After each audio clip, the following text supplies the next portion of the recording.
Finally চলে আসলাম আমার একমাত্র ভাগ্নি রুবাইয়ার এঙ্গেজমেন্ট নাইটের ব্লগ নিয়ে। And দ্বিতীয় কথা বলে নেই, আজকের ব্লগটা 10 মিনিটের হতে যাচ্ছে। Yes, you had it right, because আমার ফ্যামিলি প্রোগ্রামটা অনেক লেন্দি হয়ে থাকে, তাই আমি প্রত্যেকটা ডিটেলস অ্যাড করতে চাচ্ছিলাম ব্লগ। এটা পার্ট বাই পার্ট করতে পারতাম, বাট আমার মনে হয় একসাথে দিলে জিনিসটা সুন্দর হয়। হ্যালো এন্ড আসসালামু আলাইকুম, this is me Fatema Ahmedia and welcome back to my beautiful life. প্রথম কথাই বলে নেই, ঠান্ডার কারণে আমার ভয়েসের অবস্থা অনেক খারাপ, আমি অনেক বেশি সিক, সো এটাকে অ্যাভয়েড করবেন। এই তো রেডি হয়ে গুনগুন করতে বাসা থেকে বের হয়ে গিয়েছি। দেরি করে বের হয়েছি, একদম আম্মা চলে গিয়েছে অলরেডি।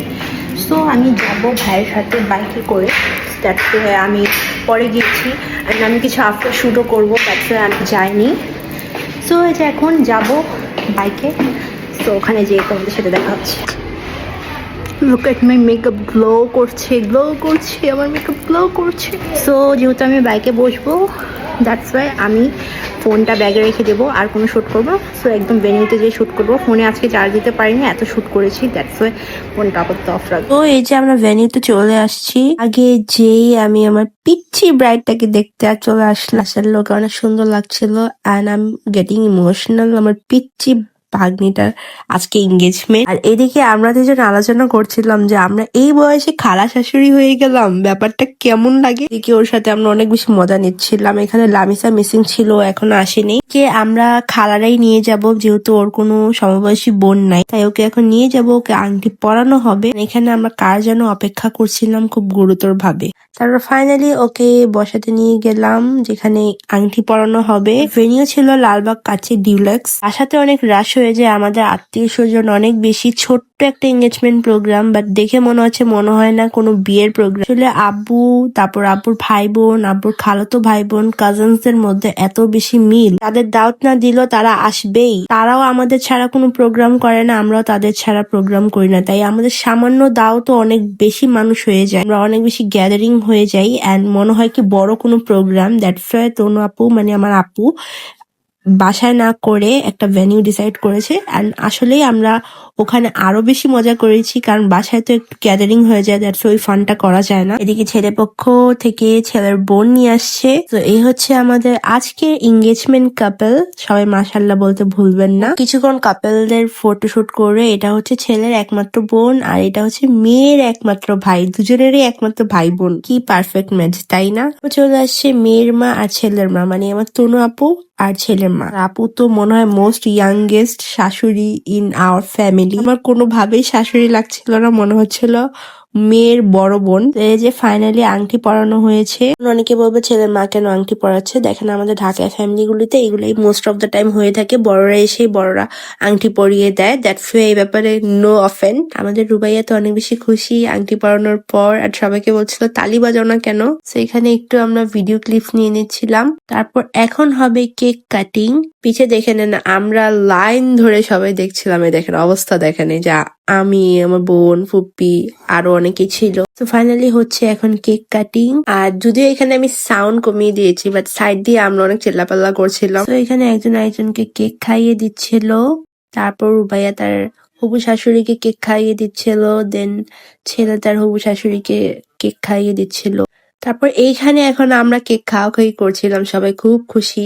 আমাদের হবু বর তার খালা শাশুড়িদের কেক দিচ্ছিল, ব্যাপারটা শুনতে এত মজা লাগে। আমার আম্মু চাচিরা তো ইয়াং নানি শাশুড়ি, এই কারণেই আমরা আসলে রুবাইয়ার এঙ্গেজমেন্ট পার্টিতে এত বেশি এক্সাইটমেন্ট ছিল। আর এদিকে হচ্ছে আমার চাচি, আর এটা হচ্ছে আমার বোন লামিসার শাশুড়ি, ননদরা বসেছিল। কদিন আগে যে আমি ব্লগ শেয়ার করেছিলাম আমার চাচাতো বোনের বিয়ে, এখন সবাইকে খাওয়ার টেবিলে বসানো হয়েছে। এখন অলমোস্ট অনেক রাত হয়ে গিয়েছে, 10টারও বেশি। সো এখন জামের খাবার দেওয়া হবে। আমাদের মধ্যে স্পেশাল এঙ্গেজমেন্টে আরো বেশি সুন্দর করে জামের খাবার দেওয়া হয়।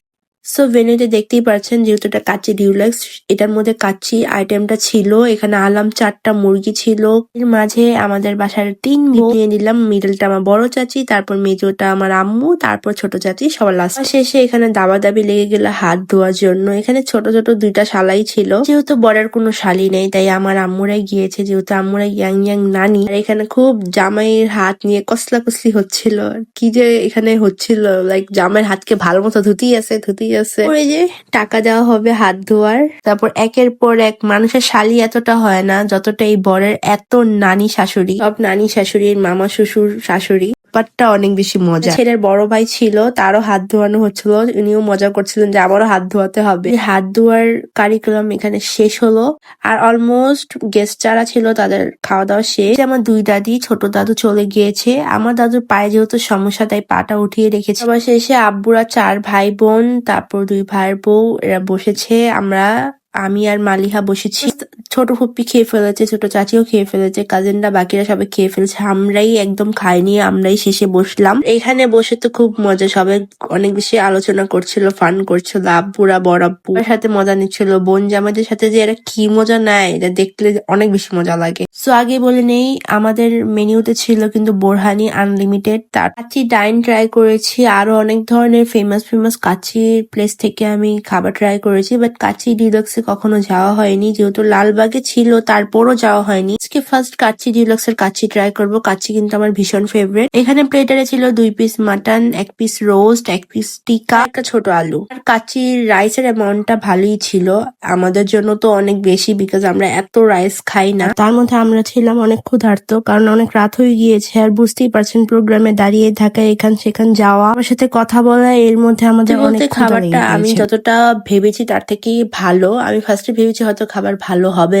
না, বিকজ আমার মনে হচ্ছিল আর কি কোনো একটা কারণে, বাট খাবার খাওয়ার পর এত বেশি ভালো লাগলো যে আমি পুরো প্লেট কাচ্চি শেষ করেছি। প্লেট হিসেবে ফিরনি ছিল, যেটা শুট করতে পারি। এদিকে সবাই ফটো শুট করছিল, আমি একটু ক্লিপস নিলাম। আর এই যে সবাই একসাথে বসে আজকে কিন্তু আব্বুর কাজিনরা, আমার তুনাপুর কাজিনরা, আমরা কাজিনরা, লাইক সব কাজিন বসে আছে এন্ড সবাই ফটো শুট করছে। আর খাওয়ার পরও আমরা একটা পর্যন্ত এত মজা করেছি। এরকম বললাম, মানে আমাদের ফ্যামিলিতে প্রোগ্রাম আসলেই অনেক আনন্দ। মন আব্বুর খালাতো বোনের সাথে আমার আম্মুরা যেভাবে মজা করে মনে হয় আপনই ননদ। সবার মধ্যে এত মিল আব্বুর কাজিনদের সাথে।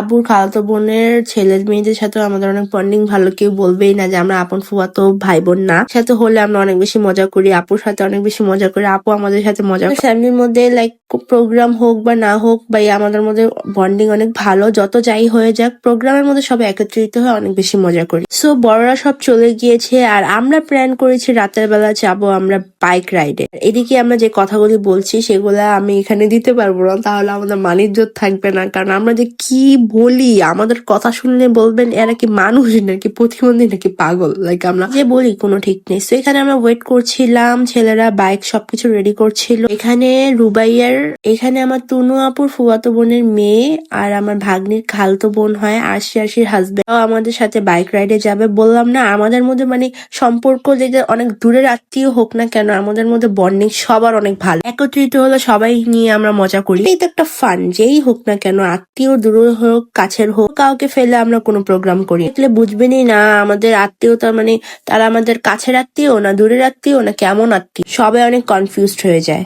মোট 6 থেকে 7টা বাইক ছিল, মেবি 6টা বাইকই ছিল। আমরা 6টা বাইকে সবাই ছিল, লামসার জামাই, আশির হাজবেন্ড আর আমাদের নিউ এঙ্গেজমেন্ট কাপল, আমার ভাইয়ের সাথে, তারপর আমার চাচাতো বোন মালিহা, মুস্তাকিম আমার ফুফাতো ভাইয়ের সাথে, আর আরেকটা ছিল গ্রুমের ফ্রেন্ড, আর তার পিছে আমার আরেকটা ভাইগনা হয়। সবাই মিলে এখানে আরো কাজিনরা ছিল, বাট ওদের বাইককে রাইড করানোর মতো আর ছেলে ছিল না, দ্যাটস ওরা বাসায় চলে গিয়েছে। Leave me, we enjoy a lot তো বেশি মজা করেছে। আর বাতাস ছিল এত, ওয়েদারটা ওই দিন ছিল জোস। আর আমার ভাই মানে উড়োজাহাজের মতো উড়িয়ে নিয়ে যাচ্ছিল, এরকম একটা অবস্থা। তো আমাদের গন্তব্য চলতে ছিল হাতির ঝিল যাব, ভয় পাচ্ছিলাম না, বাট আমাদের চোখের মধ্যে ল্যাশটা আছে, ওটা উড়ে যাচ্ছিল একবার উপরে একবার নিচে। আর আমি ভয় পাচ্ছিলাম আমার ড্রেস নিয়ে, যেহেতু আমার ড্রেসটা অনেক লাইট কালারের মধ্যে, পায়জামার ঘের অনেক বেশি, তো বাইকের নিচে চলে যাচ্ছিল। যে আমরা হাতির ঝিল চলে আসছি, এন্ড এই জায়গার মোমেন্টটা এত বেশি ভালো লাগছিল, এত সুন্দর একটা বাতাস, আকাশের অবস্থা এত সুন্দর হয়ে গিয়েছিল যে আমরা অনেক বেশি মজা করছিলাম। আর এখানে আলাদাভাবে বলার কিছু নাই, আমরা কাজিনরা একসাথে থাকলে নতুন ফান করার কোনো না কোনো টেকনিক বের করেই ফেলি। আর এটা সব থেকে মজা, একসাথে কাজিনরা মিলে বাইক রাইড করার। আমাদের কাজিনদের একটা ছোটবেলার ড্রিম ছিল যে আমাদের সবার হাজবেন্ডরা বাইক হবে, দেন আমরা সবাই মিলে এক এক জায়গায় বাইক রাইড যাব।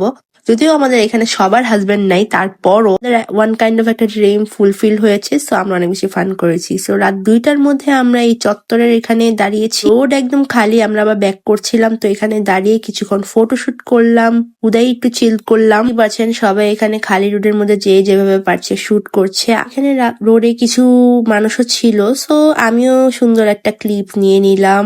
খালি রোড সহজে পাওয়া যায় না। তারপরের দিনও গিয়েছিলাম বাসায় ফুপ্পিদের। এদিকে সবার অবস্থা দেখুন, সবাই অনেক বেশি টায়ার্ড ছিল। আমরা একসাথে নাস্তা পানি করে উনো কার্ড খেলে বাসায় চলে গিয়েছিলাম। এর আগে বাকরখানি রুটি দিয়ে চা খেয়েছি আর অনেক আড্ডা দিয়েছি। সো এই ছিল আমার আজকের ব্লগ। আশা করি তোমাদের অনেক বেশি ভালো লেগেছে এন্ড তোমাদের সবাইকে অনেক ধন্যবাদ ধৈর্য সহকারে পুরো ব্লগটা দেখার জন্য। আল্লাহ হাফেজ।